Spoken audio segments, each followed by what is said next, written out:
Hello everyone, triple a bright academy के YouTube channel पर आप सभी का स्वागत है।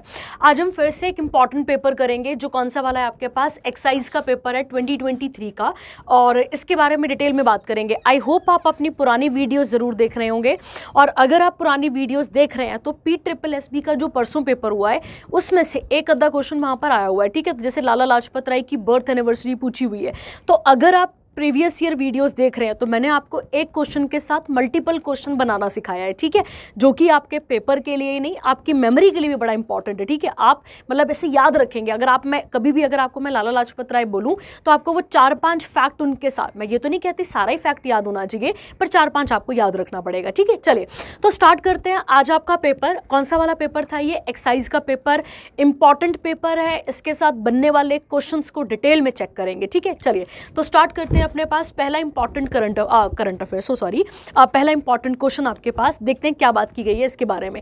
क्वेश्चन पूछा है बच्चे, अगर आपको ठीक नहीं दिख रहा होगा, छोटा दिख रहा होगा, तो मैं पढ़ के बता देती हूँ आपको। कहता है द टाइमलेस नोवेल, क्या नाम है इसका? Devdas was written by. अगर आप सबको बताओ बच्चे तो देवदास एक मूवी भी आई थी, अगर आपने सुनी होगी। परिणीता एक मूवी आपने सुनी होगी जरूर, ठीक है। उन मूवीज का जो आधार है या जो स्टोरीज है वो एक्चुअली में ऐसी ही किसी नोवेल से ली गई है, ठीक है। तो चलिए बात करते हैं। ऑप्शन क्या क्या है अपने पास यहाँ पे? रविंद्रनाथ टैगोर। फिर कौन है आपके पास? बी ऑप्शन है बंकिम चंद्र चैटर्जी। सी कौन सा है? मिर्जा गालिब। और डी की अगर आप बात करें तो इनका नाम है शरद चंद्र चट्टोपाध्याय। अब एक एक ऑप्शन के साथ बनने वाले दो फैक्ट सीख लेते हैं और उसके बाद आगे बात करना शुरू करते हैं, ठीक है। देखिए, जब हम बात करते हैं बेटा किसकी, तो अगर आपको पता हो रविंद्रनाथ टैगोर की बात करते हैं, तो रविंद्रनाथ टैगोर अगर हम बात करें इनके बारे में, तो ये फर्स्ट रेसिपिएंट हुए, फर्स्ट इंडियन रेसिपिएंट हुए किसके साथ यहाँ पर? तो आपको याद रखना है first Indian recipient of Nobel prize, ठीक है, आपने याद रखना है। फर्स्ट रेसिपिएंट आप लिख लेंगे आगे, रेसिपिएंट ऑफ याद रखेंगे आप नोबेल प्राइज। और ध्यान रखना है जब भी आप नोबेल प्राइज की बात करते हैं, इन्हें किस चीज के लिए मिला था? तो इन्हें लिटरेचर की फील्ड में मिला था। और क्या लिखा था इन्होंने? तो आपको याद रखना है उनका नाम क्या था, मतलब नोबेल का नाम क्या था? गीतांजलि, आप याद रखेंगे। और गीतांजलि के लिए इन्हें नोबेल पुरस्कार कब दिया गया था? 1913 में, ठीक है। एक क्वेश्चन ये बन गया आपके पास। उसके साथ ये क्वेश्चन हम और क्या बना सकते हैं? इनको भी अंग्रेजों ने एक टाइटल से नवाजा था, और वो टाइटल क्या था बच्चे? नाइटहुड था, ठीक है। ये मैं आपको पिछले लेक्चर्स में भी बता चुकी हूँ। कौन सा टाइटल मिला है इन्हें? नाइटहुड का टाइटल मिला है। ईयर आप मुझे बताएंगे, ठीक है, ईयर आप मुझे बताएंगे कब मिला था इन्हें नाइटहुड का टाइटल। उसके अलावा इन्होंने अपने नाइटहुड के टाइटल को, ध्यान देंगे, इन्होंने अपने नाइटहुड के टाइटल को क्या कर दिया था बच्चे? रेनाउंस कर दिया था। रेनाउंस करना होता है अपनी इच्छा से किसी चीज को छोड़ देना, तो इन्होंने रेनाउंस कर दिया था कब? तो आपको याद रखना है जलियांवाला बाग मैसेकर में, याद रखेंगे आप, जो कि कब हुआ था अपने पास? 13 अप्रैल 1919 को क्या किया गया था? ये जलियांवाला बाग कांड हमारे पास हुआ था। तो इन्होंने अपने टाइटल को क्या कर दिया था? यहाँ पर छोड़ दिया था। एक क्वेश्चन और बन गया। अब देखते हैं इसके साथ और क्या क्वेश्चन बन सकता है। ये तो हमें क्लियर हो गया। और 13 अप्रैल को हम क्या मना रहे होते हैं बच्चा? तो आपको याद रखना है क्या मनाते हैं हम इस दिन? बैसाखी मनाते हैं। क्या मनाते हैं? बैसाखी। तो पेपर में पूछ ले कि बैसाखी के दिन कौन सा वाला कांड हुआ था, तो जलियांवाला बाग मैसेकर, इसका आंसर हमें निकलकर या हमारे पास निकलकर आ जाता है, ठीक है। ये क्लियर हो गया हमारे पास। उसके अलावा अगर हम बात करें तो इन्होंने महात्मा गांधी को महात्मा का टाइटल दिया था। क्या टाइटल दिया था बच्चे? तो इन्होंने गांधी जी को क्या टाइटल बोला था? महात्मा का। और दूसरा, महात्मा गांधी ने क्या टाइटल दिया था? तो इन्हें गुरुदेव भी कहते हैं। ध्यान रखना है क्या कहा था इन्हें गुरुदेव भी कहा था। ये आपको यहां पर क्लियर रखना है। तो फर्स्ट ऑप्शन से हम ये निकाल पाते हैं क्वेश्चन। उसके अलावा मैंने आपको क्लासेस में भी ये चीज़ क्लियर की गई है, और शायद मैंने आपको पिछली किसी वीडियो में भी बताया होगा, जो इंडिया की 42nd यूनेस्को साइट है, ध्यान देंगे, जो इंडिया की 42nd यूनेस्को साइट है, अगर हम इसकी बात करें तो यूनेस्को साइट कौन सी है? शांति निकेतन हुई अपने पास। और शांति निकेतन की जब हम बात करते हैं, इट इज़ अ होम और पीस ऑफ अबॉर्ड भी इसे कहा जाता है, शांतिपूर्वक घर। ये किसका किस किसकी मतलब बनाई हुई बिल्डिंग थी या फिर किसकी ऑर्गेनाइजेशन थी, तो आप याद रखेंगे रविंद्रनाथ टैगोर की, जो कि पिछले साल 42nd क्या बनी थी हमारे पास, याद रखना है आपने, 42nd हमारे पास यूनेस्को साइट बनी थी। ठीक है, तो आई थिंक आपको पहले वाले ऑप्शन के साथ बनने वाले क्वेश्चन क्लियर हो गए। अब हम चलते हैं कौन से वाले ऑप्शन पे बच्चा, सेकंड ऑप्शन पे चलते हैं। ठीक है, तो सेकंड ऑप्शन के बारे में बात करते हैं और क्या क्या चीजें हमारे पास निकल कर आती हैं वो हम यहां पर ऑब्जर्व कर लेते हैं। ठीक है, तो सेकंड कौन सा ऑप्शन है अपने पास यहाँ पे, बंकिम चंद्र चैटर्जी। चलिए इनके साथ बनने वाले 2-4 फैक्ट वाले क्वेश्चन देख लेते हैं क्या क्या बन सकता है। ठीक है, पहला देखते हैं बच्चा, जब हम बात करते हैं किसकी, बंकिम चंद्र चैटर्जी की, ध्यान रखो इन्हीं की एक नोबल आती है और वो नोबल हमारे पेपर में क्वेश्चन बना चुकी है। क्वेश्चन कौन सी आती है वो नोबल यहाँ पर, तो आपने याद रखना है आनंद मठ आती है। कौन सी आती है बच्चा, आनंद मठ आती है, ये आपको यहाँ पर क्लियर रखना है। ठीक है, जब भी हम आनंद मठ की बात करते हैं, जब भी हम आनंद मठ की बात याद करते हैं तो इसका बैकग्राउंड कहाँ से लिया गया था, तो इसका बैकग्राउंड लिया गया था सन्यासी रिवोल्ट से। कहाँ से लिया गया था बच्चे, सन्यासी रिवोल्ट। और जब आप मॉडर्न हिस्ट्री पढ़ रहे होते हैं तब आप पढ़ते हैं किसके बारे में डिटेल में यहाँ पर, तब आप पढ़ते हैं सन्यासी रिवोल्ट के बारे में, जो कि कहाँ पर हुआ था, ध्यान रखना है बंगाल में। और कब शुरू हुआ था, तो 1770 के आसपास ये शुरू हुआ था और 1820 तक ये चला था। ठीक है, तो 1820 के आसपास ये खत्म हमारे पास हुआ था। ठीक है, क्लियर हो गया। तो बंकिम चंद्र चैटर्जी की जब भी आप बात करेंगे, इनके साथ एक नोबल एसोसिएट करती है, क्या नाम है उसका, आनंद मठ। अब आपका जो सीनियर असिस्टेंट का पेपर हुआ था जनवरी में, नहीं उससे पिछले साल का जो पेपर है, वहां पर क्वेश्चन है आनंद मठ जो है वो किसके ऊपर बेस्ड है, तो आपको क्या टिक करना था, सन्यासी रिवोल्ट आपके पास इसका आंसर निकल कर आना था। ठीक है, एक और क्वेश्चन सीखते हैं इनके साथ। इन्होंने ही हमारा नेशनल सॉन्ग लिखा है, एंथम की बात नहीं कर रहे, नेशनल सॉन्ग की आप यहां पर बात कर सकते हैं। और हमारे नेशनल सॉन्ग का नाम क्या है, वंदे मातरम। क्या नाम है, वंदे मातरम। मैं और आप स्कूल में गाते रहे हैं 100 बार। ठीक है, क्या नाम आता है इसका, वंदे मातरम। ये आपको यहां पर क्लियर रखना है। और जब भी हम वंदे मातरम की बात करते हैं, कौन सी भाषा में गाया जाता है ये, तो आप याद रखेंगे कौन सी भाषा है बच्चा, तो आप क्लियर रखना था आपको आंसर यहाँ पर, संस्कृत याद रखेंगे आप। और इसे पहली बार कब गाया गया था, तो 1896 के सेशन में। और सेशन कहाँ पर हुआ था, कैलकाटा में।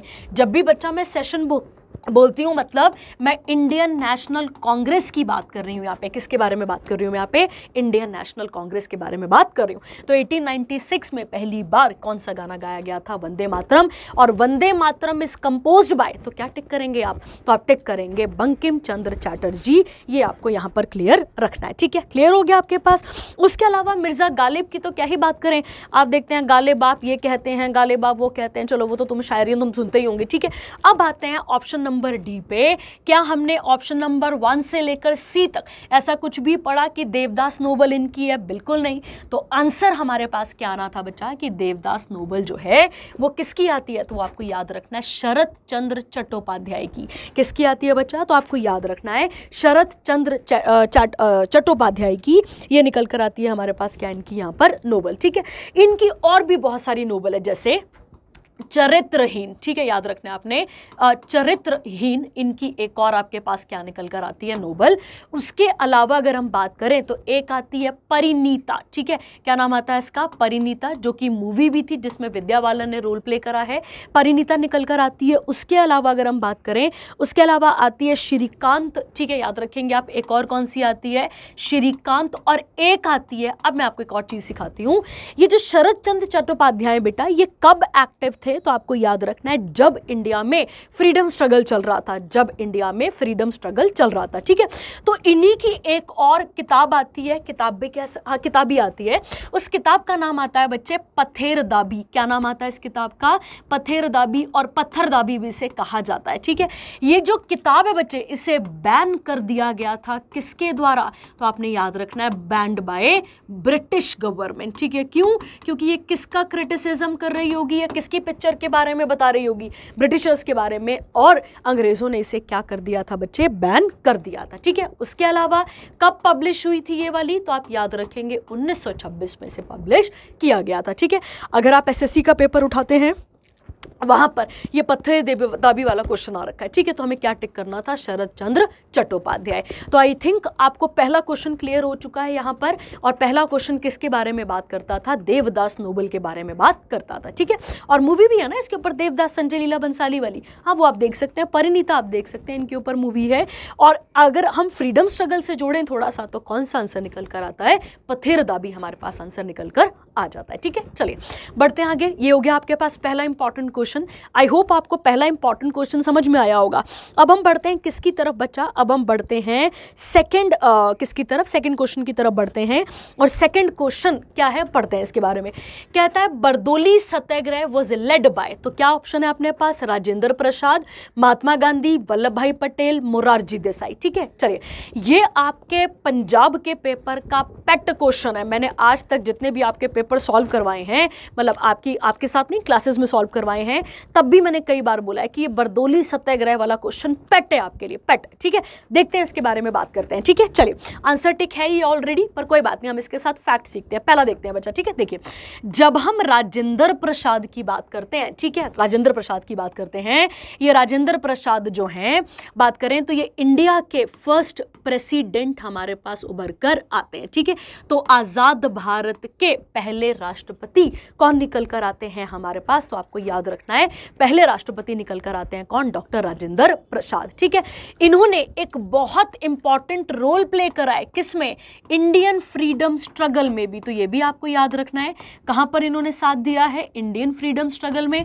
गांधी जी के साथ बहुत ज्यादा एक्टिव रहे थे, ये भी आप यहां पर याद रखेंगे, गांधी जी के साथ बहुत एक्टिव रहे हैं। उसके अलावा अगर हम बात करें तो ये पहले प्रेसिडेंट तो आ ही जाते हैं आपके पास, उसके अलावा कॉन्स्टिट्यूएंट असेंबली में भी इनका एक इंपॉर्टेंट रोल है। कहां पर इंपॉर्टेंट रोल है, तो आप याद रखेंगे कॉन्स्टिट्यूएंट असेंबली में भी इनका इंपॉर्टेंट रोल निकल कर आता है, ठीक है। क्यों, समझाती हूं आपको कैसे, इसके साथ क्या क्वेश्चन बना सकते हैं, देख लेते हैं, ठीक है। देखो जब कॉन्स्टिट्यूएंट असेंबली बनेगी, मैं रिपीट कर रही हूं, जब कॉन्स्टिट्यूएंट असेंबली बनेगी तो उसके फर्स्ट अगर हम बात करें, यहां पर अगर हम बात करें फर्स्ट, उसके चेयरमैन कौन बनेंगे, तो आप याद रखेंगे पहले चेयरमैन कौन बनेंगे उसके, तो आप याद रखेंगे डॉक्टर राजेंद्र प्रसाद। वैसे पहले कोई और थे और बाद में कौन बने थे अपने पास, डॉक्टर राजेंद्र प्रसाद, ठीक है। क्लियर है अपने पास, ये भी हो गया अपने पास। चलिए अब अगले कौन आते हैं, महात्मा गांधी। चलिए महात्मा गांधी से बनने वाले 4-5 क्वेश्चन देख लेते हैं। पहला, मैंने अभी आपको बताया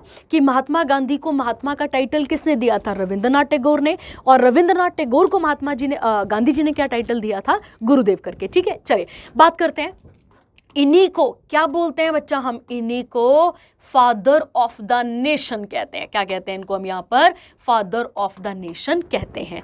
ध्यान रखना है फादर ऑफ द नेशन इन्हें किसने कहा था, तो क्या आंसर टिक हो जाएगा आपके पास, सुभाष चंद्र बोस आपके पास आंसर निकल कर आता है, ठीक है। क्लियर हो गया। दूसरा क्वेश्चन हम क्या सीख सकते हैं, इनके पॉलिटिकल गुरु का नाम क्या है, ध्यान रखेंगे इनके पॉलिटिकल गुरु का नाम हमारे पास क्या आता है, तो आप याद रखेंगे इनके पॉलिटिकल गुरु का नाम आता है गोपाल, ठीक है, गोपाल कृष्ण गोखले। क्या नाम आता है बच्चे इनका नाम, गोपाल कृष्ण गोखले। अब आपके साथ क्वेश्चन शेयर करती हूं जो किस में आया हुआ था आपके पास, ये जो भी आपके पास परसों पेपर हुआ है उसमें जो क्वेश्चन आया वो डिस्कस करते हैं, ठीक है। देखते हैं, देखिए बच्चा पहला क्वेश्चन क्या बन सकता था यहां से, गोपाल कृष्ण गोखले, ठीक है। ध्यान रखेंगे आप, गोपाल कृष्ण गोखले कौन है, तो ये एक मॉडरेट लीडर है। याद करिए पंजाब पटवारी का क्वेश्चन जो पेपर सॉल्व करवाया आपको, वहां पर भी बताया कि एक मॉडरेट लीडर है कौन अपने पास, गोपाल कृष्ण गोखले। और किसके पॉलिटिकल गुरु थे, तो महात्मा गांधी के पॉलिटिकल गुरु थे। और इनके ही बोलने पे ध्यान से सुनना, 1915 में 9 जनवरी 1915 को ध्यान रखेंगे आप, गांधी जी कहां वापस आ चुके थे, साउथ अफ्रीका से इंडिया आ चुके थे।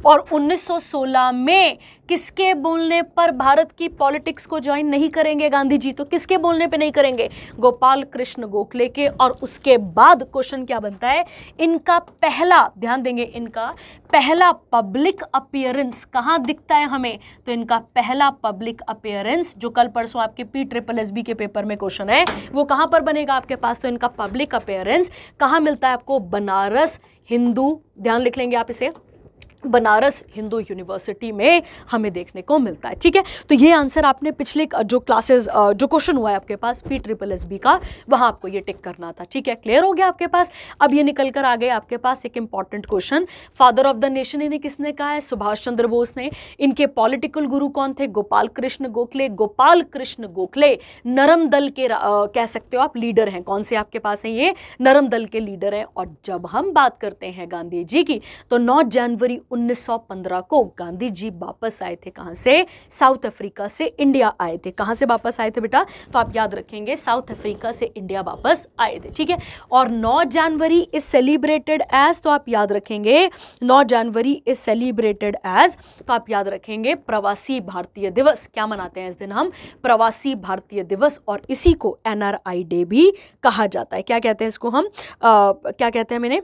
तो आप याद रखेंगे इन्हें कहा जाता है क्या कहा जाता है इन्हें? प्रवासी भारतीय दिवस, और NRI डे भी इसे कहा जाता है। ठीक है, ये आपको यहाँ पर क्लियर रखना है। ठीक है, क्लियर हो गया।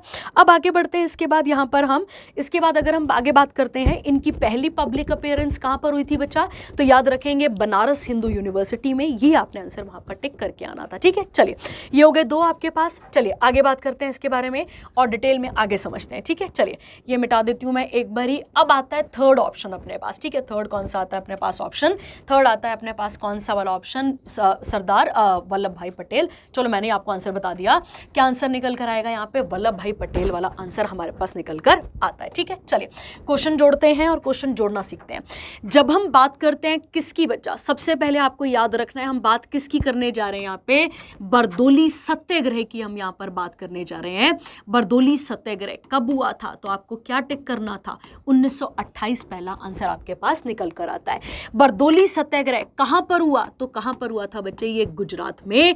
और गुजरात में जो अनजस्ट टैक्स होता है, जो मतलब टैक्स के खिलाफ एक पूरा का पूरा क्या चल रहा था वहां पे? पूरा का पूरा कैंपेन चल रहा था। और उस कैंपेन को लीड कौन कर रहे थे? वल्लभ भाई पटेल। तो अब यहाँ पे क्वेश्चन है बच्चे, आपको याद रखना है। अब गूगल कहता है, गूगल के अकॉर्डिंग तो महात्मा गांधी ने किसको टाइटल दिया है सरदार का? वल्लभ भाई पटेल को। ठीक है, पर क्लियरिटी कम है बेटा, बड़ी किताबों में इसकी क्लियरिटी कम है, तो आपको याद रखना है यहीं पर इनको उपाधि मिली थी। कौन सी वाली? सरदार की उपाधि भी इन्हें यहीं पे मिली थी। ठीक है, क्लियर हो गया। अब आते हैं बेसिक फैक्ट और सीखते हैं किसके बारे में? हम वल्लभ भाई पटेल के बारे में। पहला क्वेश्चन, पहला, इन्हीं को बिस्मार्क ऑफ इंडिया कहा जाता है। क्या कहते हैं इनको हम? बिस्मार्क ऑफ इंडिया भी इन्हें ही कहा जाता है। इन्हीं को आयरन मैन ऑफ इंडिया कहते हैं। क्या कहते हैं बच्चा इनको? हम आयरन मैन ऑफ इंडिया कहते हैं। ये भी आपने यहाँ पर क्लियर रखना है। ठीक है, इन्हीं को अगर हम बात करें, इन्हीं को हम बोलते हैं कि इन्होंने इंडिया में मॉडर्न, ध्यान रखेंगे आप यहाँ पे, मॉडर्न जो सिविल सर्विसेज है, मॉडर्न जो सिविल सर्विसेज हैं जिसको हम UPSC वगैरह कहते हैं, मॉडर्न सिविल सर्विसेज की शुरुआत भी किसने करी थी? सरदार वल्लभ भाई पटेल ने करी थी। ये भी आपको यहाँ पर क्लियर रखना है। ठीक है, तो मॉडल अगर हम बात करें, मॉडर्न जो ऑल इंडिया सिविल सर्विसेज हैं, या सिविल सर्विसेज कह सकते हैं, ऑल इंडिया भी लिख सकते हैं। ठीक है बच्चा, तो ऑल इंडिया सिविल सर्विसेज की शुरुआत किसने करी थी? तो आपको याद रखना ये भी किसने करी थी? सरदार वल्लभ भाई पटेल ने। इसीलिए हम हर साल 21 अप्रैल को क्या मनाते हैं? सिविल सर्विसेज डे मनाते हैं। क्या मनाते हैं? 21 अप्रैल को हम हर साल क्या मनाते हैं? सिविल सर्विसेज डे यहाँ पर मनाते हैं। क्लियर हो गया आपके पास? इन्हीं के लिए ध्यान देते हैं, इन्हीं के लिए कौन सी वाली एक मूर्ति बनाई गई है? क्या नाम है उसका? उसका नाम है स्टैच्यू ऑफ यूनिटी। ये आपको यहाँ पर क्लियर रखना है। कौन सी स्टैच्यू बनाई गई है इनके लिए? स्टैच्यू ऑफ यूनिटी याद रखेंगे आप, जिसका उद्घाटन, ध्यान देते हैं, जिसका उद्घाटन 31 अक्टूबर, ठीक है, 31 अक्टूबर 2018 को किया गया था। ध्यान रखेंगे, स्टैच्यू ऑफ यूनिटी जो कि इनकी क्या आती है? प्रतिमा आती है, उसका उद्घाटन कब किया गया था? 31 अक्टूबर 2018 को किया गया था। और एक और बात, कितने मीटर हाइट है इसकी, तो 182 मीटर है। और ये कौन सी नदी के किनारे है, तो आपको याद रखना है नर्मदा नदी के किनारे है। किसके किनारे है, नर्मदा नदी के किनारे है। चलिए, आप ज्योग्राफी भी पढ़ रहे होंगे, आप मुझे बताएंगे नर्मदा नदी का उद्गम स्थान क्या है, मतलब नर्मदा नदी ओरिजिनेट्स फ्रॉम, आप मुझे बताएंगे कहां से ओरिजिनेट ये होती है। ठीक है, क्लियर हो गया आपके पास यहां तक का। अब एक और चीज बात कर लेते हैं बेटा, यही जो अपने पास कौन है, अपने पास सरदार वल्लभ भाई पटेल हैं, यही हमारे पास फर्स्ट, ध्यान रखते हैं, पहले होम मिनिस्टर हुए। कौन हुए हमारे पास पहले होम मिनिस्टर, तो कौन हुए बेटा, वो भी आपके पास सरदार वल्लभ भाई पटेल। एंड पहले डिप्यूटी पीएम भी यही थे हमारे पास। कौन थे बच्चा, तो इंडिया के पहले डिप्यूटी पीएम भी कौन हुए, सरदार वल्लभ भाई पटेल हुए। ये आपको यहां पर क्लियर रखना है। ठीक है, क्लियर है। उसके अलावा कॉन्स्टिट्यूएंट असेंबली में भी इनका बहुत बहुत इंपॉर्टेंट रोल है। ध्यान देते हैं, कॉन्स्टिट्यूएंट असेंबली में भी इनका एक बहुत इंपॉर्टेंट रोल है। क्यों, क्योंकि संविधान बन रहा था, 100 चीजें दिमाग में चल रही थी उस समय पे, तो इनका एक बहुत इंपॉर्टेंट रोल है उस समय पे, राज्यों को जोड़ने के लिए या देश को जोड़ने के लिए आप यहां पर कह सकते हैं। ठीक है, देखिए इन्होंने कौन कौन सी कमेटी को हेड करा है, तो कॉन्स्टिट्यूएंट असेंबली के अंदर कह रही हूं मैं, तो क्या आंसर टिक करेंगे आप यहां पे, एडवाइजरी कमेटी। कौन सी कमेटी को हेड करा था बच्चा, तो आप याद रखेंगे एडवाइजरी कमेटी को। ठीक है, सलाहकार कमेटी बनी होगी, उसको हेड कर रहे थे ये। उसके अलावा कमेटी ऑन, याद रखेंगे आप, committee on minorities, committees on minorities. उसके अलावा ट्राइबल्स आ जाएंगे आपके पास, माइनॉरिटीज एंड ट्राइबल्स, और and excluded areas, and excluded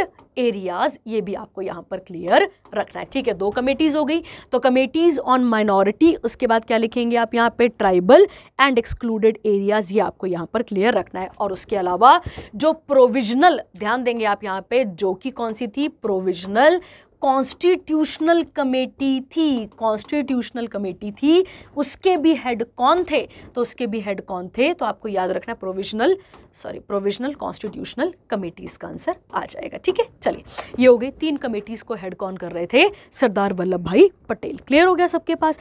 उसके अलावा इन्होंने खेड़ा सत्याग्रह में भी किसके साथ काम करा है, चलो लिख ही देती हूँ यहाँ पर, आप याद रखेंगे, खेड़ा सत्याग्रह में। ठीक है, खेड़ा सत्याग्रह में इन्होंने किसके साथ काम करा है, गांधी जी के साथ काम करा था। ये भी आपको यहां पर क्लियर रखना है। ठीक है, चलिए, तो कंप्लीट होता है आपके पास एक और क्वेश्चन।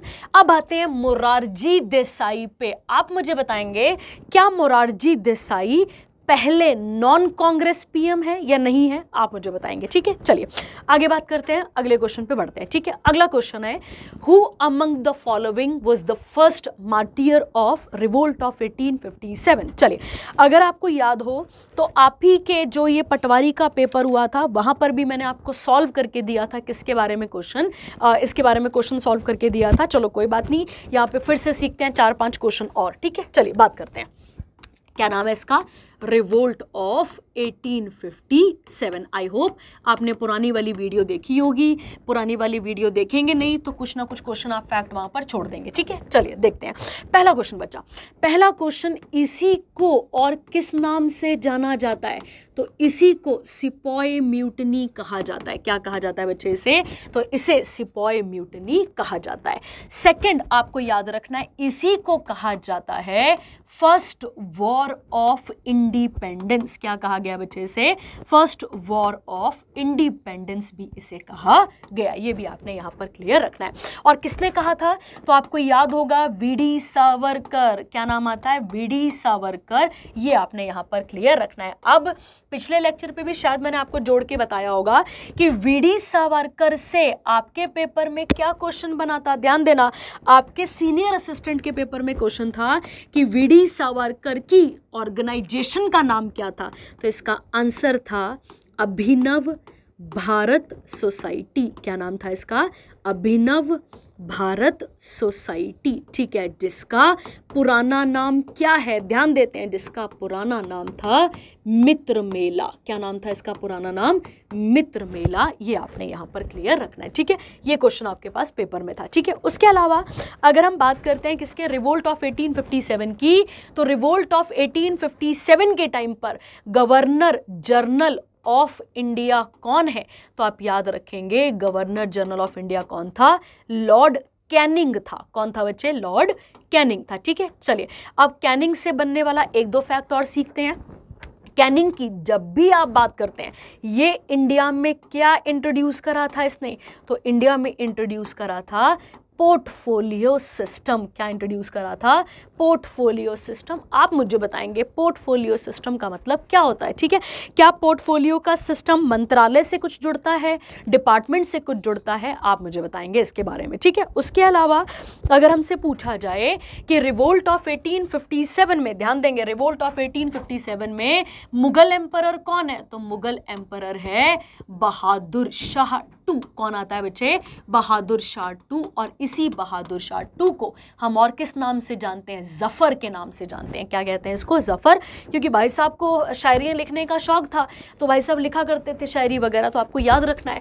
और जब हम बहादुर शाह जफर की बात करते हैं, इनकी मौत कब हुई है? तो इनकी मौत हुई थी 1862 में। और कहाँ गए हैं ये? तो कहाँ मरे थे? तो आपको याद रखना है रंगून में। कहाँ पर इनकी डेथ हुई थी? रंगून। आपके पास आंसर निकल कर आ जाता है। ठीक है, क्लियर हो गया आपके पास? अब ये हो गए फैक्ट। उसके अलावा एक फैक्ट और सीख लेते हैं कि रिवोल्ट ऑफ 1857 का सिंबल क्या था? तो सिंबल क्या था बच्चे? सिंबल था लोटस एंड ब्रेड। अब ब्रेड का मतलब यहाँ पे ब्रेड नहीं है, यहाँ पे ब्रेड का मतलब किसके साथ है? रोटी के साथ है। किसके साथ है बच्चे? रोटी के साथ है। ये आपको यहाँ पर क्लियर रखना है। ठीक है, चलिए ये हो गए फैक्ट। अब आते हैं क्वेश्चन पे।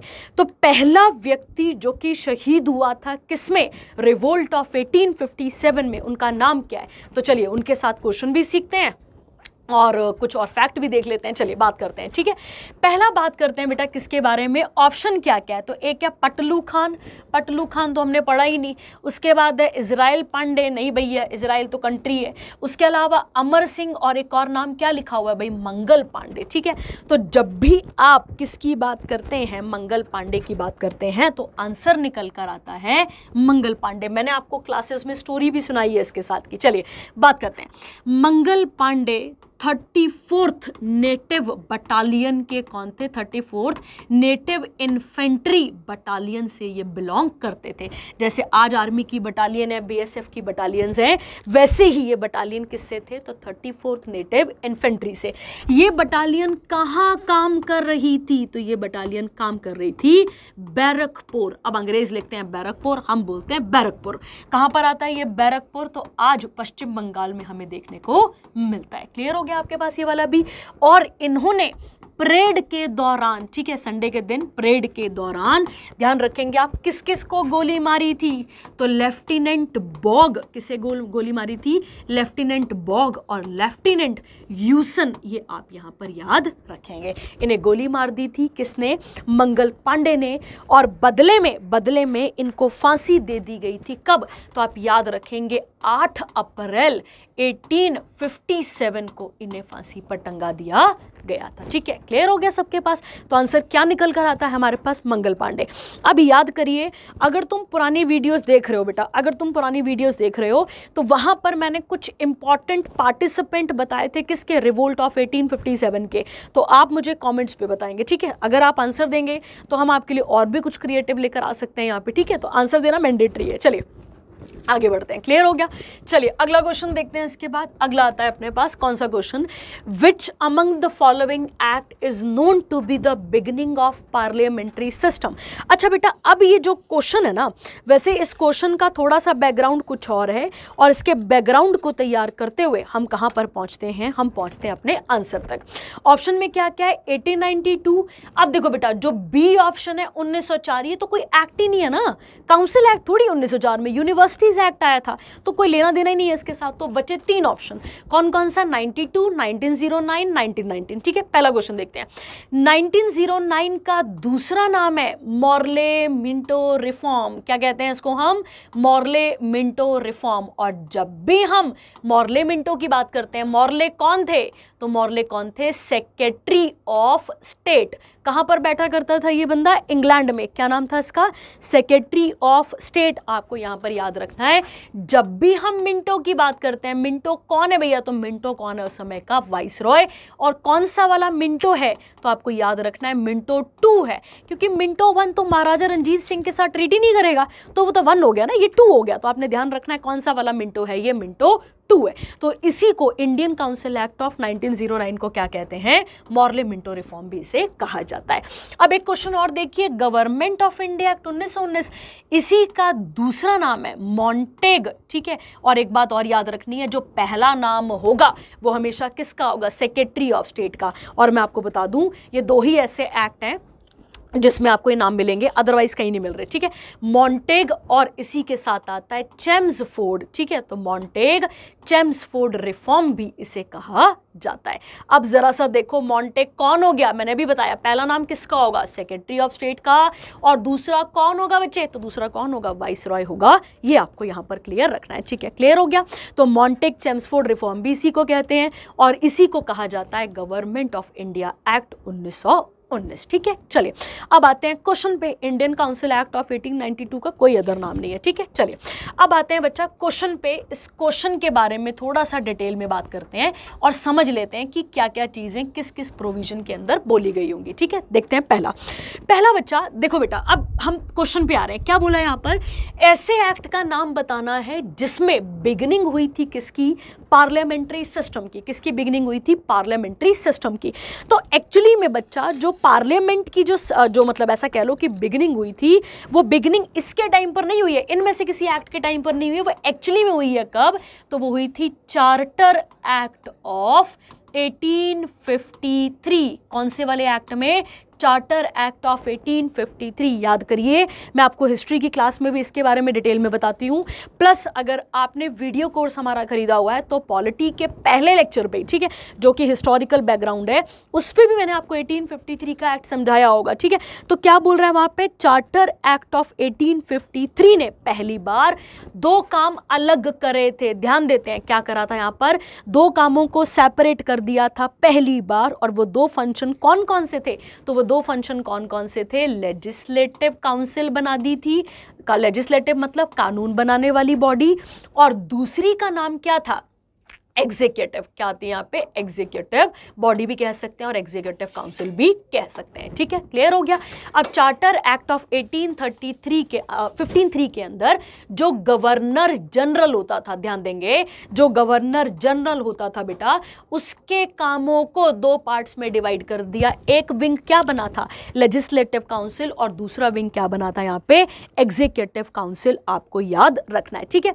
और ये जो लेजिस्लेटिव विंग बना है, विंग मतलब काउंसिल बना है, इसी को कहा जाता था मिनी पार्लियामेंट। तो एक्चुअली में मिनी पार्लियामेंट की शुरुआत कब हो चुकी थी? 1853 के एक्ट में हो चुकी थी। आपको लगता है अंग्रेज हमें इतनी जल्दी यहाँ पे बिठा लेंगे? बिल्कुल नहीं। तुम्हें लगता है कि अंग्रेज हमें इतना कैपेबल समझते हैं कि हम उनके साथ बैठकर अपना कानून बनाए? बिल्कुल नहीं, ठीक है। ये आपको यहाँ पर क्लियर रखना है। अब देखिए बेटा, 1853 का हो गया, तो वैसे तो कायदे से आंसर होना था कि बिगिनिंग कम शुरू हो रही है, तो ये तो आंसर होना चाहिए था 1853 का। अब 1853 ऑप्शन में ही नहीं है। अब आते हैं सेकंड ऑप्शन पे, और सेकंड ऑप्शन क्या कहता है आपके पास यहाँ पे? ये कहता है कौन सा वाला एक्ट? Indian council act. और ये काउंसिल एक्ट कब का है बच्चा? ये कब का है? 1892 का। कब का बेटा? 1892 का। इसके अंदर कोई बड़ी बात नहीं हुई है, इसके अंदर कोई बड़ी बात नहीं हुई है। इसके अंदर केवल और केवल मेंबर्स को, मेंबर्स बोलने का मतलब है इंडियंस को, क्या करा गया था? ऐड किया गया था। तो सीधे क्वेश्चन हो जाएगा, क्या किया गया था इसके अंदर? मेंबर्स को केवल और केवल ऐड किया गया था। ये आपको यहां पर क्लियर रखना है, ठीक है। अब आते हैं तीसरा कौन सा लिखा था? देखिए जरा सा, तीसरा कौन सा था? तीसरा था अपने पास, क्या नाम था इसका? Indian council act. और ये इंडियन काउंसिल एक्ट, ठीक है, कौन सा वाला है? 1909 वाला है, ठीक है, जिसका नाम अभी मैंने आपको क्या बताया था? मॉर्ले मिंटो रिफॉर्म, ठीक है, ये नाम है बेटा, ये मत समझना मिंटू चिंटू इनके नाम है, ठीक है, ध्यान रखना है आपने, ये नाम है इनके, ठीक है। तो याद रखेंगे मॉर्ले मिंटो रिफॉर्म हो गया। इस मॉर्ले मिंटो रिफॉर्म के अंदर भी मेंबर्स को क्या किया गया था, इंक्रीज किया गया था, बस केवल और केवल क्या किया गया था, इंक्रीज। पर मैं इसके साथ आपको एक इंपॉर्टेंट क्वेश्चन करा दूं, वो इंपॉर्टेंट क्वेश्चन ये है बेटा कि इसी मॉर्ले मिंटो रिफॉर्म के अंदर मुस्लिम्स को, ध्यान देंगे किनको, मुस्लिम्स को क्या दे दिया गया था, इन्हीं को सेपरेट इलेक्टोरेट दे दिया गया था। क्या दिया गया था बच्चे, सेपरेट इलेक्टोरेट इन्हें दिया गया था, इलेक्टोरेट आना था ना, सॉरी, इलेक्टोरेट उन्हें दिया गया था। इसीलिए हम मिंटो टू को क्या कहते हैं, फादर ऑफ, ध्यान देंगे इसे कहा जाता है फादर ऑफ सेपरेट, क्या कहा जाता है, फादर ऑफ सेपरेट इलेक्टोरेट इन्हें कहा जाता है। क्लियर हो गया आपके पास। अब आता है लास्ट ऑप्शन। अब एक नहीं निकला आंसर, दो नहीं निकला, तीसरे में नहीं निकल रहा, ठीक है, दूसरा चलो डिलीट ही अपने पिक्चर से पहले। अब कौन सा बचता है, लास्ट, और लास्ट वाला ही इसका आंसर निकल कर हमारे पास आता है, ठीक है। चलिए बात करते हैं, हो गया ये वाला आपके पास। चलिए आई होप आप अपने नोट्स भी बना रहे होंगे, आप इस वीडियो को देख भी रहे होंगे, तभी आपका मतलब काम आ सकता है, ठीक है। चलिए बात करते हैं इसके बारे में।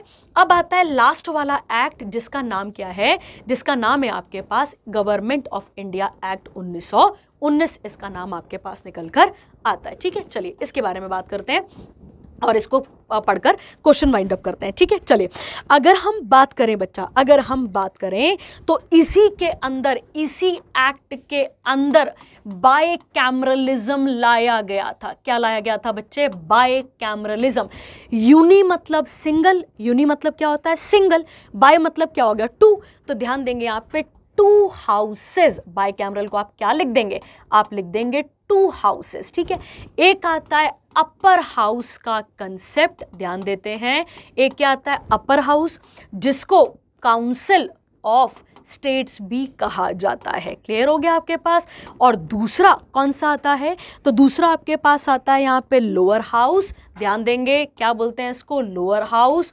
और लोअर हाउस को उस समय पे क्या कहा जाता था, लेजिस्लेटिव, क्या कहते थे इसको, असेंबली, क्या कहते थे, लेजिस्लेटिव असेंबली, ठीक है। तो पार्लियामेंट्री सिस्टम का जो बिगिनिंग है वो क्या आंसर निकल कर आता है, फिर डी हमारे पास आंसर निकल कर आता है, ठीक है। तो आई होप आपको ये वाला क्वेश्चन भी क्लियर होगा। थोड़ा सा आपको थोड़ा हिस्ट्री और पॉलिटी थोड़ा समझना पड़ेगा ताकि आप इस क्वेश्चन के पैटर्न को समझ पाएं, ठीक है। चलिए आगे बढ़ते हैं इसके साथ और अगला क्वेश्चन देखते हैं, अगला क्या कहता है हमारे बारे में, ठीक है। करें स्टार्ट। चलिए हो गया बाय कैमरलिज्म, ठीक है, याद रखना है बाय मतलब टू हाउसेस, और टू हाउसेस का कंसेप्ट ये आया था, ये आपको यहाँ पर क्लियर रखना है। तो आज तो लेजिस्लेटिव असेंबली किसे कहते हैं, आज तो हम जैसे पंजाब की विधानसभा, हिमाचल की विधानसभा कह सकते हो, गुजरात की विधानसभा कह सकते हो, पर अगर हम उस समय की बात करते हैं तो उस समय ये सब नहीं आ रहा है, ये बात आपने क्लियर रखनी है, ठीक है। चलिए आगे आता है अगला क्वेश्चन, कहता है which article of the constitution of India, ध्यान देते हैं, constitution of India deals with annual financial statement, ठीक है। क्या क्वेश्चन था हमारे पास कि कौन सा वाला जो आर्टिकल है वो किससे डील करता है, एनुअल फाइनेंशियल स्टेटमेंट, ठीक है। समझते हैं, ठीक है। देखिए क्वेश्चन निकालते हैं और क्वेश्चन से समझना शुरू करते हैं। पहला क्वेश्चन, हम कॉन्स्टिट्यूशन की बात करें तो कॉन्स्टिट्यूशन डे कब मनाते हैं, पहला क्वेश्चन, ठीक है। पहला क्वेश्चन, हम कॉन्स्टिट्यूशन डे कब मनाते हैं, पहला क्वेश्चन, कब मनाते हैं भाई, हर साल 26 नवंबर को हम क्या मनाते हैं, हम मनाते हैं अपना कॉन्स्टिट्यूशन डे। क्लियर हो गया। अब आपको याद, ये तो क्लियर हो गया आपके पास, 26 November is celebrated as constitution day, मतलब 26 नवंबर, अब इसकी क्या बैकग्राउंड है, 26 नवंबर 1949 को हमारा संविधान बनकर तैयार हो चुका था। और लागू कब कर रहे हैं हम इसे, तो हम लागू कर रहे हैं 26 जनवरी 1950 को। कब करते हैं, 26 जनवरी 1950 को। अब आप मुझे बताएंगे क्या इसका लिंक कुछ 1930 से है या नहीं है, ठीक है। जो बच्चे आंसर करते हैं बहुत अच्छी बात है बेटा, आप मुझे बताएंगे कि मतलब क्या बोलते हैं इसको यार, हाँ 1930 को क्या कोई लिंक है इसका कि नहीं है, आप मुझे बताएंगे, ठीक है। चलिए ये तो मैंने आपको फैक्ट सिखा दिया। अब आते हैं क्वेश्चन पे, क्वेश्चन क्या कहता है इसके बारे में डिटेल में देख लेते हैं, ठीक है बेटा। देखो चलो पहला क्वेश्चन क्या कहता है बच्चा यहाँ पे, एनुअल फाइनेंशियल स्टेटमेंट। इसको सस्ती भाषा में बोलें और ईजी भाषा में बोलें तो इसे हम क्या कहते हैं, इसे हम बजट कहते हैं। क्या कहते हैं इसको, हम बजट कहते हैं। क्लियर हो गया, क्या कहते हैं बच्चा, इसको हम बजट कहते हैं, ठीक है। और जब भी हम बजट की बात करते हैं, बजट एक स्टेटमेंट है, ध्यान देंगे, बजट एक स्टेटमेंट है कि साल में मतलब जो एस्टिमेटेड खर्चा और जो मतलब जो एस्टिमेटेड जो रिसिप्ट और एक्सपेंडिचर है उसे आप क्या बोलते हैं, उसे बजट कहते हैं। मतलब कितना रिसिप्ट, कितना पैसा आएगा, कितना पैसा जाएगा, उसके पूरे के पूरे चिट्ठे को या स्टेटमेंट को आप क्या कहते हैं, बजट कहते हैं। ये आपको यहां पर क्लियर रखना है। क्लियर हो गया आपके पास, तो इसे क्या कहा जाता है, बजट कहा जाता है, आपने याद रखना है, ठीक है। उसके अलावा अगर हम आर्टिकल की बात करें तो आर्टिकल नंबर 112 किसके बारे में डील करता है, वो डील करता है किसके साथ, बजट के साथ डील करता है, ठीक है। अब ये तो हो गया आपके पास एक आंसर। जब हम 1111 की बात करते हैं, ये किसके बारे में बात करता है, तो ये बात करता है एसेंट ऑफ बिल। और किसके एसेंट लगता है भैया, किसी भी बिल को कानून बनने के लिए किसका एसेंट लगता है भाई, तो प्रेसिडेंट का लगता है। तो प्रेसिडेंट से ये डील करता है। 112वां आर्टिकल जो है वो किससे डील करता है, बजट से। और बजट हमारे संविधान में कहीं पे भी मेंशन नहीं है। क्या लिखा है उसके बदले, उसके बदले लिखा हुआ है एनुअल फाइनेंशियल स्टेटमेंट। क्लियर हो गया। अब आता है आर्टिकल नंबर कौन सा वाला, 123। अब आर्टिकल नंबर 123 की जब भी आप बात करते हैं, इसे क्या कहा जाता है, इसे कहा जाता है ऑर्डिनेंस, ठीक है। Ordinance making power of, ordinance making power of या पार ऑफ, जो भी आप कहते होंगे, प्रेसिडेंट। ये आपको यहां पर क्लियर रखना है, ठीक है। और ऑर्डिनेंस का मतलब क्या समझ सकते हैं, छोटा छोटा कच्चा कानून। क्या कह सकते हैं आप इसे, कच्चा कानून आप यहां पर कह सकते हैं, ठीक है। और जब भी हम आर्टिकल नंबर 223 की बात करेंगे, किसकी बात करेंगे, 223 की, तो वो किसके बारे में बात करता है, तो वो बात करता है अपॉइंटमेंट ऑफ, ध्यान देंगे, appointment of acting chief justice, appointment of acting chief justice of high court. ध्यान रखना है, ठीक है। मैं सुप्रीम कोर्ट की बात नहीं कर रही हूँ, हाई कोर्ट की हम यहाँ पर बात कर रहे हैं, ठीक है। क्लियर हो गया। ये थे आपके पास कुछ इंपॉर्टेंट आर्टिकल जो कि आपको पता होने चाहिए थे, ठीक है। जब भी हम राष्ट्रपति की बात करते हैं बच्चा, राष्ट्रपति अगर हम बात करें यहाँ पर, तो राष्ट्रपति क्या करते हैं, सॉरी, राष्ट्रपति के साथ, उनके बिल के साथ कौन सा आर्टिकल डील करता है, 111, 123 उन्हीं के ऑर्डिनेंस मेकिंग पावर के बारे में बात करता है। और एक आर्टिकल आपको परेशान करने के लिए लाया गया था, 223, वो भी आपको यहाँ पर क्लियर रखना है, ठीक है। देखिए, तो अगर हम बात करते हैं, एक और क्वेश्चन सीख लेते हैं बजट के साथ।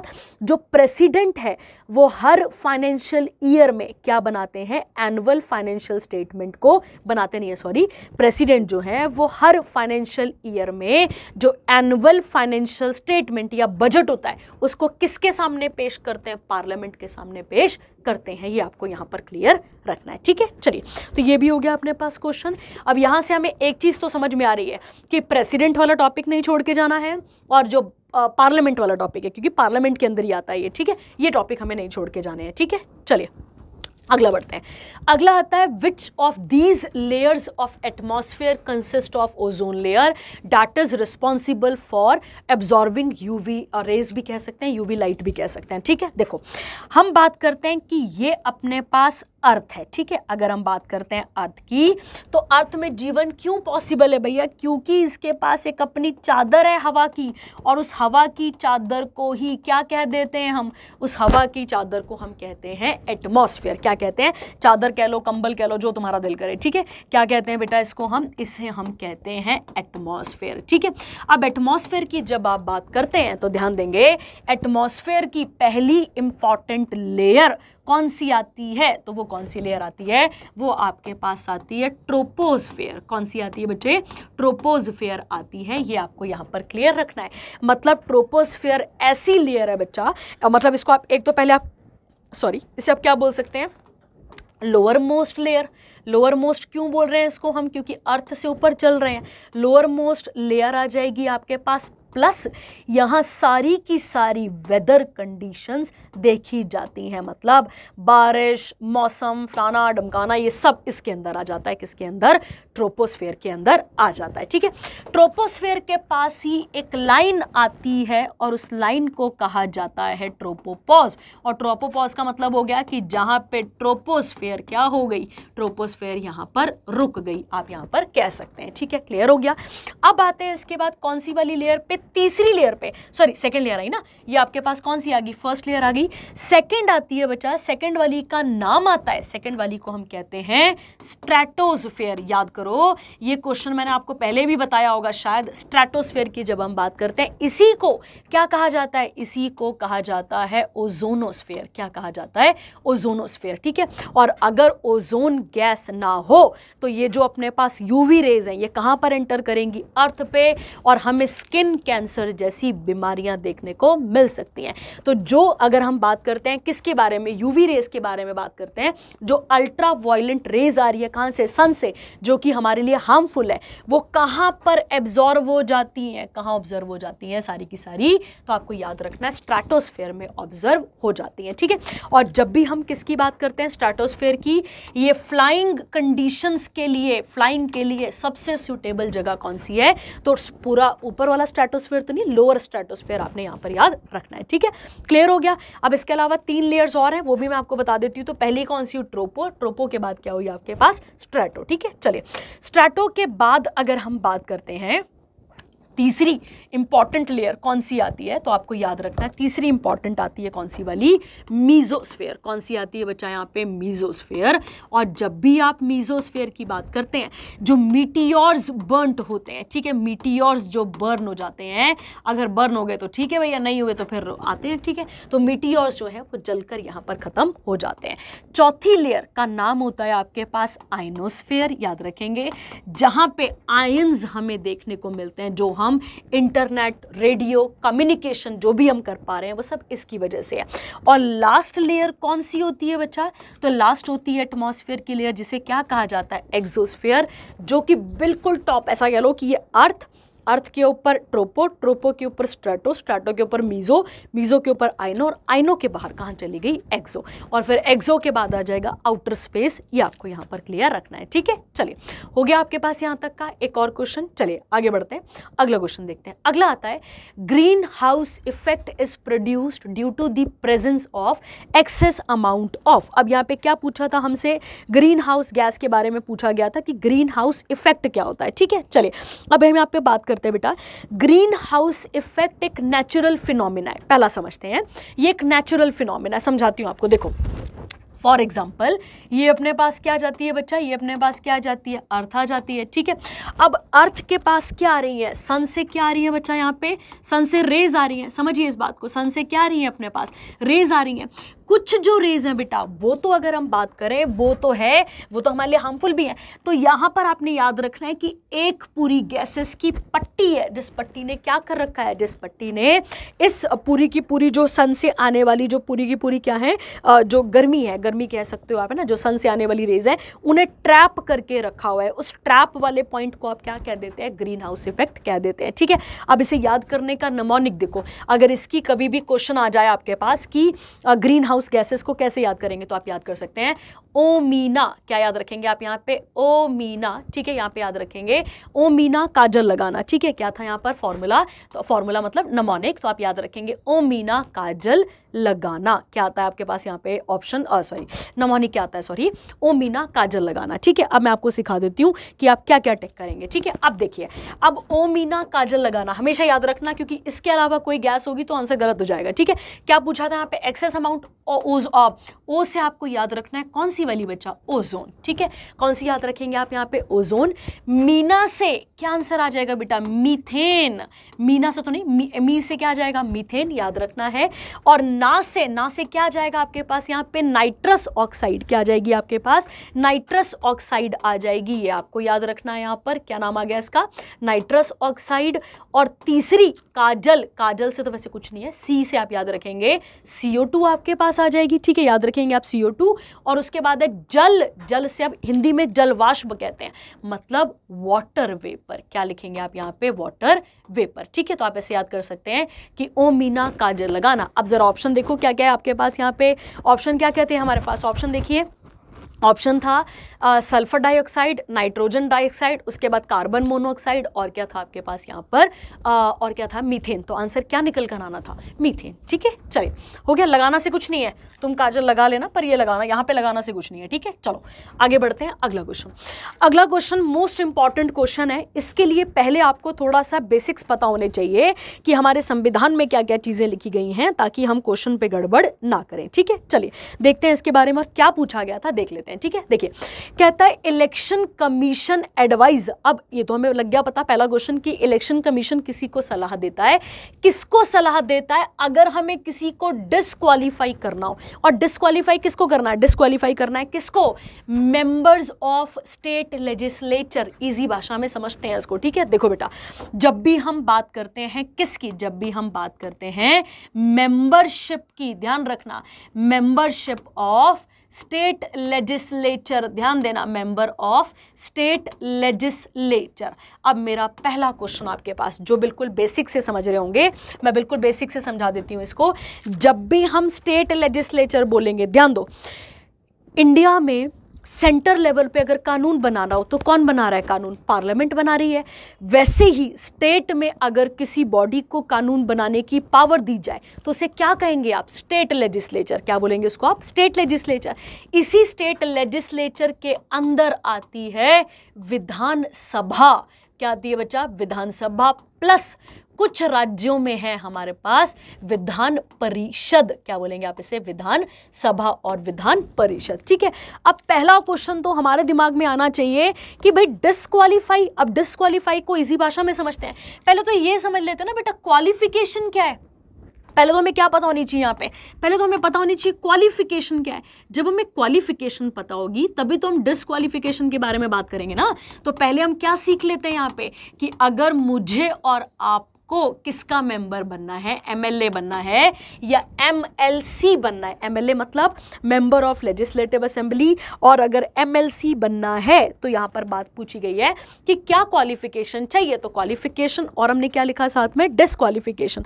पहला समझते हैं बच्चा, अगर मुझे और आपको किसका मेंबर बनना है, विधानसभा या विधान परिषद का मेंबर बनना है, तो क्वालिफिकेशन क्या चाहिए, पहले मैं और आप सिटीजन ऑफ इंडिया होने चाहिए हो। क्या पूछा यहाँ पे कि मैं और आप कौन होने चाहिए हो, पहले अगर मुझे और आपको मेंबर बनना है तो हमें क्या चाहिए, सबसे पहला बच्चा यहाँ पे मैं और आप वहाँ पर सिटीजन ऑफ इंडिया होने चाहिए हो। उसके अलावा हमसे एक ओथ सब्सक्राइब की जाएगी, तो ये भी हमें क्लियर हो गया, ठीक है। क्या दिलवाई जाएगी हमसे पहले यहाँ पर, फिर ओथ दिलाई जाएगी। उसके अलावा अगर मुझे MLA बनना है तो उम्र चाहिए 25 साल, और अगर मुझे MLC मतलब विधान परिषद का मेंबर बनना है तो कितनी उम्र चाहिए मुझे यहाँ पर, तो मुझे उम्र चाहिए होगी 30। क्लियर हो गया आपके पास, तो ये तो क्लियर हो गया आपके पास, ठीक है, ओथ वगैरह वगैरह वगैरह। उसके बाद चौथा पॉइंट कहता है बेटा, चौथा कहता है बाकी सारी चीजें कौन डिसाइड करेगा, बाकी सारी बातें डिसाइड करेगा कौन, पार्लियामेंट। कौन डिसाइड करेगा यहाँ पे, पार्लियामेंट। तो पार्लियामेंट ने डिसाइड कर लिया भैया, ठीक है, पार्लियामेंट ने क्या कर लिया, डिसाइड कर लिया, तो वो लेकर आया रिप्रेजेंटेशन, ध्यान देंगे आप यहाँ पे, या रिप्रेजेंटेटिव और रिप्रेजेंटेशन ऑफ पीपल एक्ट, क्या लेकर आया था यहाँ पे, रिप्रेजेंटेशन ऑफ पीपल एक्ट 1951। और इसके अंदर भी बहुत सारे प्रोविजन है क्या बनने के लिए, MLA और MLC बनने के लिए, ठीक है। क्लियर हो गया, ये हो गया पहला क्वेश्चन। अब आते हैं डिस्क्वालीफाई, मुझे और आपको डिस्क्वालीफाई क्यों किया जाएगा, पहले ये समझ लेते हैं, ठीक है। पहला इसी को जोड़ लेते हैं। पहला क्या लिखा है यहाँ पे, अगर मैं और आप सिटीजन ऑफ इंडिया नहीं रहते हैं, ठीक है, मैं और आप सिटीजन ऑफ इंडिया नहीं रहते हैं, ठीक है। अगर मान लो हमने अपनी इच्छा से भी क्या छोड़ दी हो, नागरिकता छोड़ दी हो, तो भी इसके अंदर काउंट की जाएगी। तो पहला क्या क्लियर हो गया कि मैं और आप क्या नहीं होने चाहिए यहाँ पे, अगर मैं और आप सिटीजन ऑफ इंडिया नहीं है तो भी हमें क्या कर दिया जाएगा, हमें डिस्क्वालीफाई कर दिया जाएगा, ठीक है। अगला, मैं और आप किसी भी ऑफिस, मैं और आप किसी भी ऑफिस ऑफ प्रॉफिट पे नहीं होने चाहिए, मतलब मैं और आप ऑलरेडी मतलब कि ना सेंट्रल गवर्नमेंट में ना ही स्टेट गवर्नमेंट में काम करते होने चाहिए, ठीक है। अगर मुझे और आपको कोर्ट ने ही बोल दिया है, कोर्ट मतलब सुप्रीम कोर्ट वगैरह ने बोल दिया कि अनसाउंड माइंड का है, अनसाउंड माइंड मतलब हम थोड़े बोंगले से हैं, ठीक है, तो याद रखेंगे आप यहाँ पे, मान लो हमें बोल दिया कि अनसाउंड माइंड का है, इनकैपेबल बंदा है भैया, सीधी बात है। और उसके अलावा अगर हमारा दिवालिया घोषित हो गया हो तो इसको बोलते हैं डिस्चार्ज इनसॉल्वेंट। क्या कहा जाता है, इनसॉल्वेंट, ये आपको यहां पर याद रखना है, ठीक है। और बाकी फिर से मैं रिपीट करूंगी, बाकी फिर से अगर इनके अलावा और भी कुछ डिस्क्वालिफिकेशन होगी तो कौन डिसाइड करेगा, फिर वो किसके अंदर आती है, रिप्रेजेंटेशन ऑफ पीपल एक्ट 1951, मतलब बाकी चीजें कौन डिसाइड करता होगा, पार्लियामेंट। तो पार्लियामेंट ने कहां लिखा है फिर कि और किस किस को डिस्क्वालीफाई कर सकते हैं, कहां लिखा हुआ है, रिप्रेजेंटेशन ऑफ पीपल एक्ट 1951 में, मतलब ये तो संविधान में लिखा था, फिर पार्लियामेंट ने और ऐड कर लिया, ये संविधान में लिखा था, फिर पार्लियामेंट ने और ऐड कर लिया। क्लियर हो गया ये वाला। अब समझो कि निकालेगा कौन, ठीक है, क्वालिफिकेशन का तो कोई चक्कर नहीं है। अब आते हैं डिस्क्वालिफिकेशन, ताकि हमें क्वेश्चन समझ में आ जाए, ठीक है, ध्यान देते हैं। अगर मान लो इनमें से ये जो 4 पॉइंट हमने लिखे और जो पीपल ऑफ रिप्रेजेंटेशन एक्ट 1951 है उसमें जो भी पॉइंट लिखा होगा, अगर हमें निकालना होगा तो निकालेगा कौन यहाँ पर, तो कौन निकालेगा बच्चे यहाँ पर, गवर्नर निकालेगा। कौन निकालेगा, राज्य के मामले में कौन निकालेगा बेटा हमें, तो हमें निकालेगा गवर्नर, और गवर्नर का डिसीजन यहाँ पर फाइनल माना जाएगा। पर फाइनल किससे बात करने के बाद बेटा, किससे बात करने के बाद, क्वेश्चन में ही लिखा था इलेक्शन कमीशन से बात करने के बाद। आई थिंक क्लियर हो गया आपके पास ये वाला भी, ठीक है। किससे बात करने के बाद बेटा, इलेक्शन कमीशन ऑफ इंडिया से बात करने के बाद, ये क्लियर रखना है, ठीक है। हो गया सबके पास ये वाला भी। चलिए अब आगे बढ़ते हैं, एक और क्वेश्चन सिखा देती हूँ आपको इसके साथ का, ठीक है। चलिए अब क्या था, तो ऑप्शन क्या आना था, ए ना, ये तो क्लियर हो गया आपको। चलो एक हो गई डिस्क्वालिफिकेशन ये वाली, मतलब जो किसके अंदर लिखी थी, संविधान के अंदर। एक डिस्क्वालिफिकेशन और होती है, मैं समझाती हूँ आपको, एक किसके अंदर आ जाएगी, पीपल ऑफ रिप्रेजेंटेशन एक्ट के अंदर, और एक मैं आपको और बता देती हूँ, ठीक है। देखो बेटा, एक होती है डिस्क्वालिफिकेशन, ध्यान देंगे आप यहाँ पे, एक और होती है डिस्क्वालिफिकेशन जो कि आती है किसके अंदर, जो आती है डिफेक्शन के अंदर, ठीक है, जो आप कहते हैं एंटी डिफेक्शन लॉ, सुना है ना, एंटी डिफेक्शन लॉ। जो अपने पास अगर हम बात करते हैं एंटी डिफेक्शन लॉ की, जब हम बात करते हैं, अगर डिस्क्वालीफाई हमें और भी किया जा सकता है, मतलब जो संविधान में लिखा था वो तो है ही है, उसके अलावा हमें डिस्क्वालीफाई किया जाता है किसमें, डिफेक्शन लॉ के अंदर भी, ठीक है। और ऐसे लिख लेंगे, disqualification on grounds of defection, ठीक है। चलिए डिफेक्शन की जब आप बात करते हैं, डिफेक्शन मतलब आप डिफेक्टेड है, ठीक है, आप पार्टी में दल बदल कर रहे हैं, तो भाई जाएंगे आप यहाँ से। तो आप याद रखेंगे कौन से शेड्यूल में लिखा हुआ है, तो शेड्यूल नंबर 10वां किससे डील करता है, एंटी डिफेक्शन लॉ से डील करता है, ठीक है। कौन सा अमेंडमेंट है 10th शेड्यूल के लिए, 52nd अमेंडमेंट हुआ था, कब हुआ था, 1985 में, ठीक है। अब ध्यान से सुनना, अगर मैंने पार्टी के साथ घेर फेर करी, अगर मैंने दल बदल करा, मैं रिपीट कर रही हूं, जो आपने इससे पहले पढ़ा उसमें कौन निकाल रहा है आपको, गवर्नर निकाल रहा है, किससे बात करने के बाद, इलेक्शन कमीशन से बात करने के बाद। अब मैं अगला पॉइंट क्या कह रही हूं, अगर मुझे और आपको डिफेक्शन पे निकाला जाएगा, डिफेक्शन अगर ग्राउंड होगा अगर निकालने का, तो डिफेक्शन पे हमें कौन निकालेगा, ध्यान से सुनना। डिफेक्शन के अंदर एक घर कौन सा होता है भैया, एक होता है विधानसभा। कौन सा घर होता है, एक विधानसभा, जिसे लेजिस्लेटिव क्या कहा जाता है, असेंबली कहा जाता है। क्लियर हो गया। और दूसरा घर कौन सा होता है, तो दूसरा होता है विधान परिषद। कौन होता है बेटा, विधान परिषद, जिसे लेजिस्लेटिव क्या कहा जाता है, काउंसिल भी कहा जाता है। ये क्लियर हुआ पहले आपके पास। अब समझो कौन निकालेगा, मैं फिर बेटा गड़बड़ मत करना, मैंने प्यार से कह दिया आपको, देखो यहाँ से ही समझने वाला है, ठीक है। मैंने कहा अगर कॉन्स्टिट्यूशन के अकॉर्डिंग निकालना होगा तो गवर्नर निकालेगा ना यार। इलेक्शन कमीशन से बात करने के बाद अगर डिफेक्शन लगा होगा, दल बदल वाला वो लगा होगा चार्ज, तो हमें कौन निकालेगा, विधानसभा से निकालेगा कौन, स्पीकर। कौन निकालेगा, स्पीकर। अब यहाँ अगर क्वेश्चन चेंज होता, लिखा होता डिफेक्शन और disqualification on the ground of defection, तो आंसर स्पीकर आना था, ठीक है। तो जिस बच्चे की शीट है उसने गलत टिक कर रखा है, ठीक है, ध्यान रखना है। और अगर विधान परिषद से निकालेगा तो कौन निकालेगा बेटा, चेयरमैन निकालेगा। कौन निकालेगा, चेयरमैन। ये आपको यहाँ पर क्लियर रखना था, ठीक है।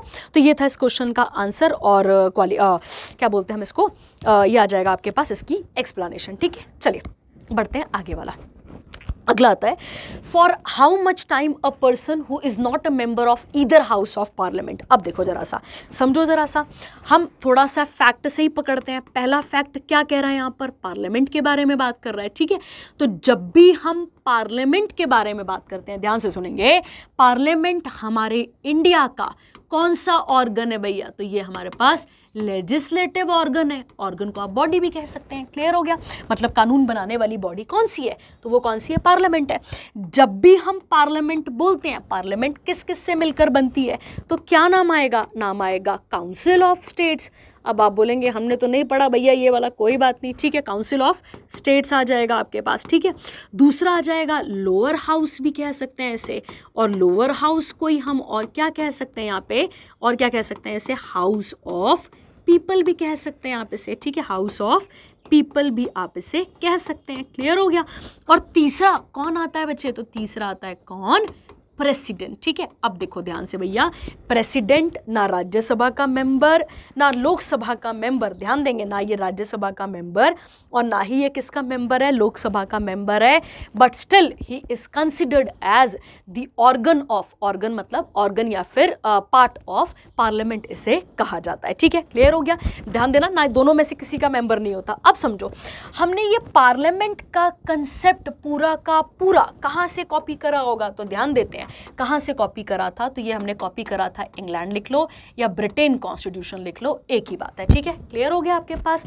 हमारी पार्लियामेंट के मॉडल को ध्यान देते हैं, हमारे पार्लियामेंट के मॉडल को और किस नाम से जाना जाता है, तो हमारे पार्लियामेंट के मॉडल को कहा जाता है वेस्टमिनिस्टर मॉडल। ध्यान देंगे, वेस्टमिनिस्टर मॉडल ऑफ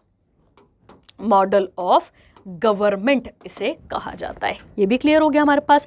अगर हम बात करें आर्टिकल कहाँ से कवर करती है, वह 79 से लेके 122, कौन सा पार्ट, पार्ट नंबर कौन सा है, part number 5 of the Indian constitution, clear हो गया आपके पास।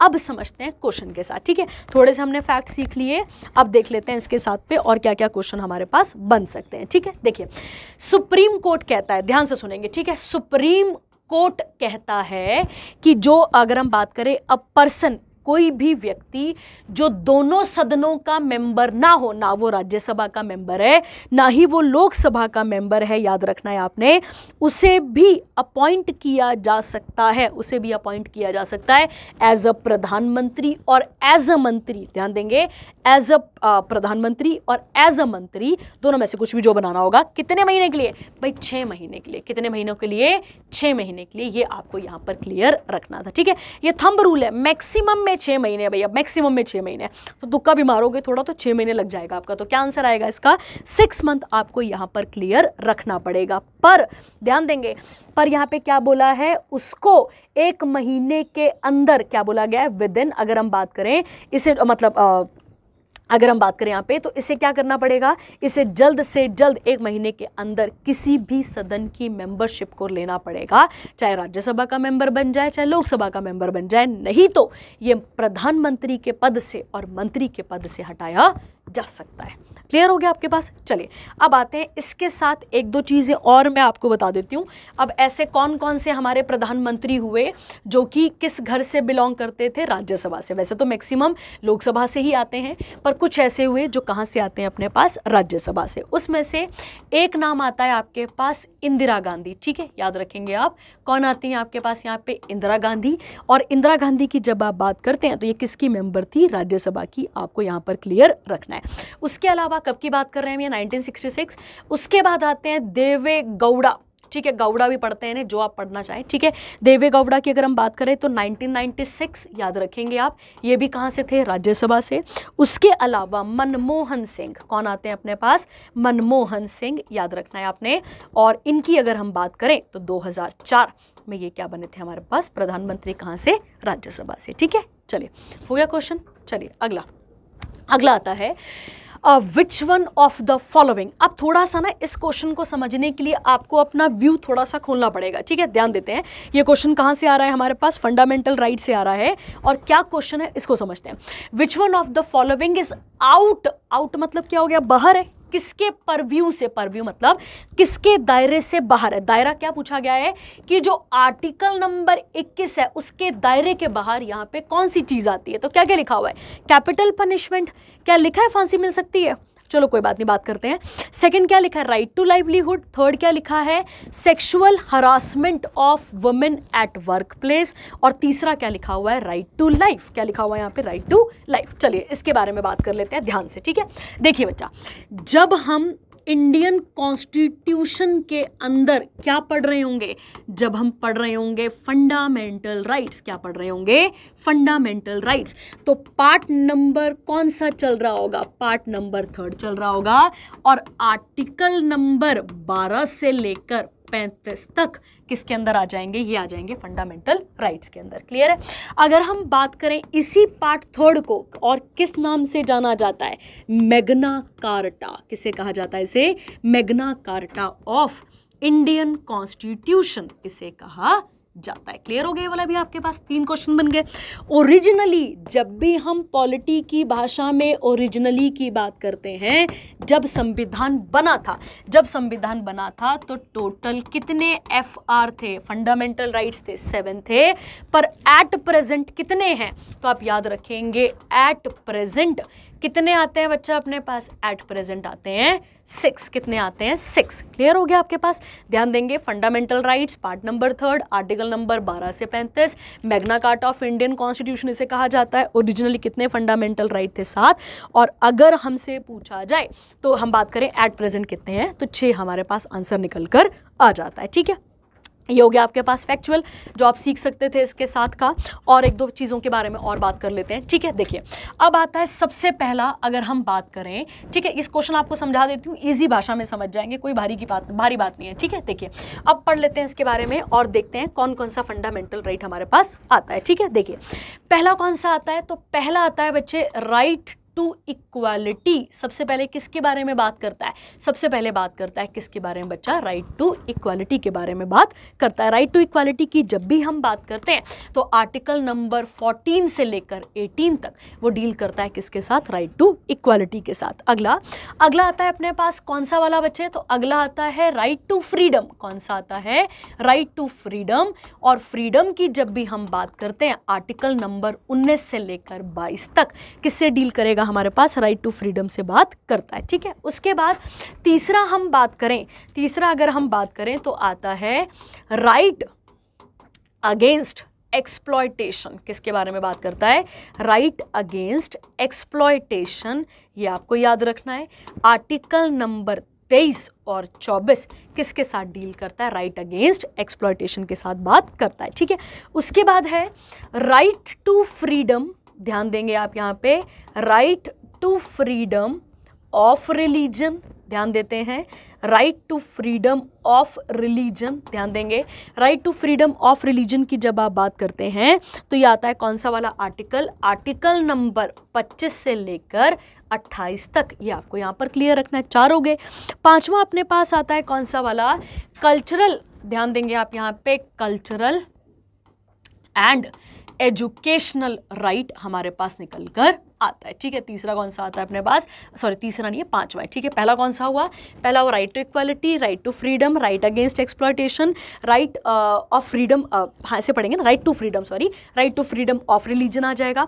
उसके अलावा अगर हम बात करें कॉन्स्टिट्यूशनल राइट्स की तो 29 से 30 हमारे पास आ जाएगा। अब आता है वो 6th वाला, ठीक है, ध्यान देते हैं।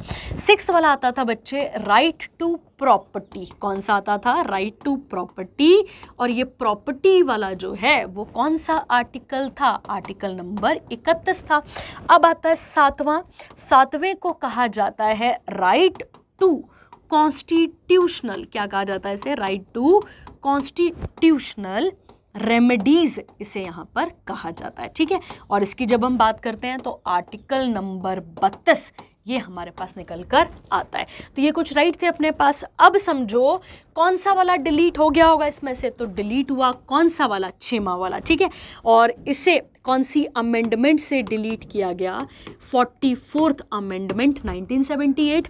अब इसको क्या बनाया गया है, अब इसे लीगल राइट बनाया गया है। क्या बनाया गया इसको, अब लीगल राइट, याद रखना है आपने क्या बनाया गया बेटा इसको। अब हमारे पास लीगल राइट बनाया गया है कौन से आर्टिकल के अंदर, तो आर्टिकल नंबर 300A ध्यान रखना है।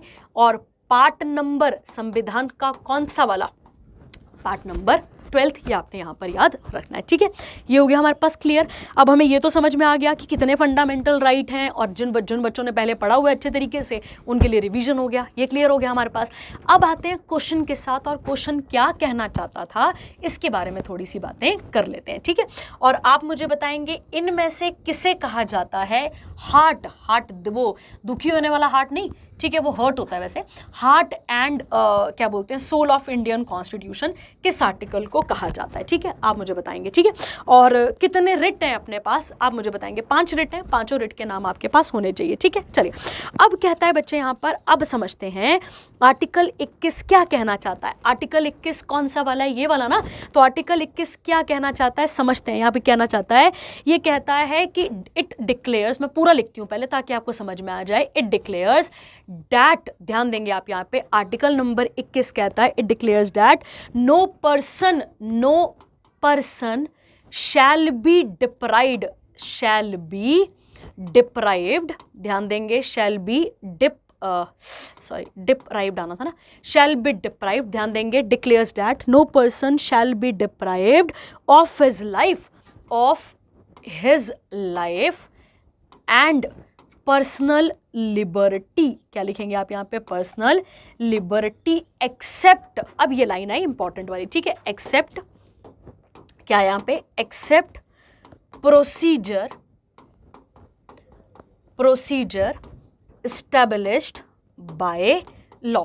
पहला क्वेश्चन यहाँ से एक और निकाल सकते थे हम यहाँ पे कि ये जो लाइन है प्रोसीजर एस्टैब्लिश्ड बाय लॉ, ये कौन से कॉन्स्टिट्यूशन से ली गई है, जापानीज और जापान कॉन्स्टिट्यूशन से ली गई है, ठीक है। चले कहता है, अब समझिएगा इस बात को, ठीक है। अगर हम बात करें, ये आर्टिकल नंबर 21 कहता है कि किसी भी पर्सन को उसकी जिंदगी, मतलब उसकी जो लाइफ है, उसकी जो पर्सनल लिबर्टी है, उससे डिप्राइव नहीं किया जाएगा। पर यहाँ पे एक्स आ गया ना, एक्सेप्ट आ गया, एक्सेप्ट अगर वहाँ पे प्रोसीजर है कि आपके राइट टू लाइफ को सीज किया जा सकता है, तो मतलब अगर मान लेते हैं आपके, जैसे मान लो अब जितने भी फंडामेंटल राइट है बेटा वो एज इट इज थोड़ी मिल रहे हैं हमें यहाँ पे, उन पे समय समय पे क्या लगाई जाती है, रीजनेबल रिस्ट्रिक्शन भी लगाई जाती है। अब समझो रिस्ट्रिक्शन मतलब यहाँ पर अगर ऐसा कोई कानून ही बन गया, मान लेते हैं ऐसा कोई कानून बन गया कि कल को अगर मान लो हम कुछ भी गड़बड़ करते हैं या फिर कुछ भी ऐसा कानून आ जाता है अपने पास जिसमें कैपिटल पनिशमेंट मिल गई,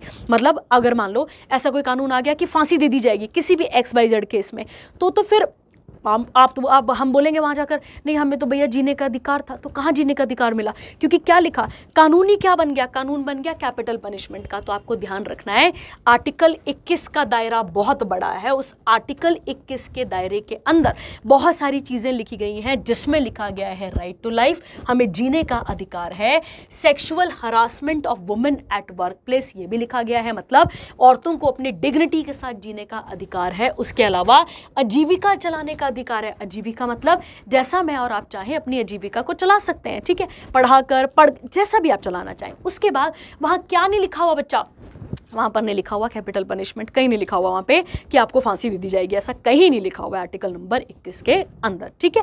तो आई होप आपको यहाँ तक चीज़ें समझ में आ गई होंगी।